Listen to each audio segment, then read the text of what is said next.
The mahogany desk in my study smelled of old leather, polished cedar, and generational wealth.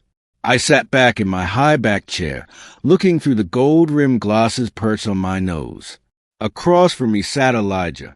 He was a young black man, 24 years old, wearing a crisp but clearly inexpensive white shirt and a dark tie that had seen better days. His hands, resting on his knees, were rough and callous from working 2 manual labor jobs just to pay off his younger sister's medical debts. He had just looked me in the eye and asked for my daughter Maya's hand in marriage. I looked at his faded scuffed shoes, his tired eyes, and his thin frame. I let out a long, slow sigh, tapping my gold fountain pen against a stack of financial reports. "Elijah," I said, my voice dropping into a heavy, serious tone. "She needs a good man, a man who can actually provide a shield against the storms of this world.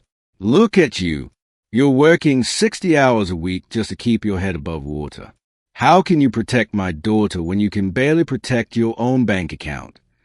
Elijah swallowed hard.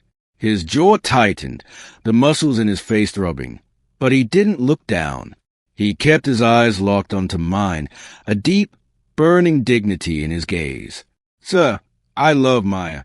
I will work 80 hours, 90 hours, whatever it takes. I will give her everything I have." "Love doesn't pay the mortgage, son," I said, my voice dead calm. "I think you should leave." Elijah stood up slowly, nodding once with absolute respect, and walked out into the pouring rain without another word. 10 minutes later, the heavy oak doors of my house burst open. My head of global security, Marcus, a massive former military operative, came rushing into my study. His face was completely pale, a bead of sweat breaking out on his forehead. "Sir," Marcus gasped, his voice trembling. Did a young man named Elijah just leave this room?" I frowned, putting my pen down. "Yes, Marcus. I told him he wasn't a good fit for Maya. He's just a polar bear." "Why?" Marcus stared at me, his jaw dropping in absolute shock. "Sir, you don't know? You didn't check the encryption files from the tech merger last month." "What are you talking about?" "Elijah isn't a labor, sir," Marcus whispered, his voice suddenly very small. "He's the anonymous cybersecurity engineer who single-handedly intercepted the dark web ransom attack on our global shipping network last year. He saved our entire holding group from a $90 million collapse. He takes those manual jobs just to stay off the radar while he funds free coding clinics for kids in his old neighborhood." The color completely drained from my face. My mouth opened in a dry, pathetic click.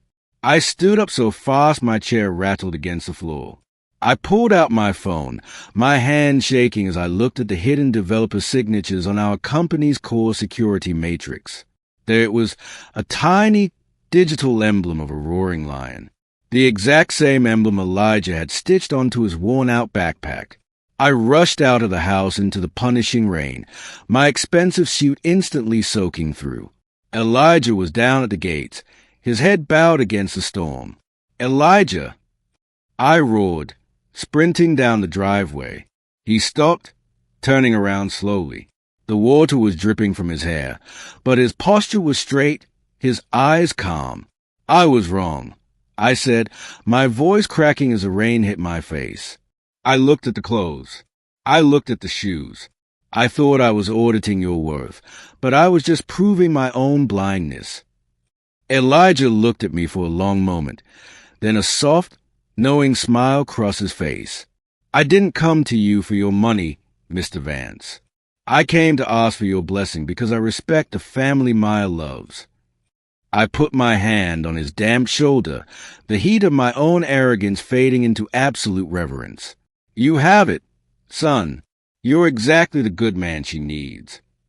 People look at the money. They look at the background. But they always forget. They forget that the strongest shields aren't bought with gold. They are forged by the men who survived the fire.